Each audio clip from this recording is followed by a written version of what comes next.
নমস্কার বন্ধুরা, আজকে দেখাবো কলকাতা পাতিলেবুর বিশেষত্ব।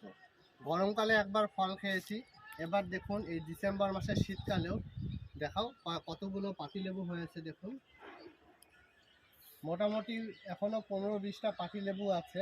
আর সামনে এখানে দেখো নতুন করে আরও কত ফুল আসছে। একটা পাতিলেবু কেটে নিই, এই ডালটা শুদ্ধাই কেটে নিলাম। যারা আপনারা কলকাতা পাতিলেবু এখনও লাগাননি তারা অবশ্যই এই কলকাতা পাতিলেবু গাছ লাগাবেন।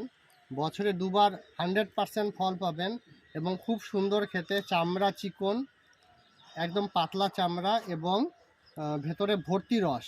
আমরা একটু আগেই খেলাম, খুব সুন্দর লাগলো। দেখাও একটু কত পাতিলেবু হয়েছে, দেখুন কি সুন্দর। এই গাছটি বাড়িতে অবশ্যই রাখবেন, কোনো মেনটেনেন্স লাগে না, একা একাই ফল হয় বছরে দুবার।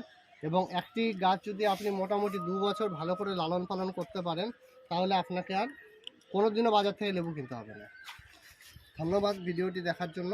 ভালো লেগে থাকলে চ্যানেলটি অবশ্যই লাইক সাবস্ক্রাইব করে দেবেন এবং বন্ধুদেরকে দেখাবেন।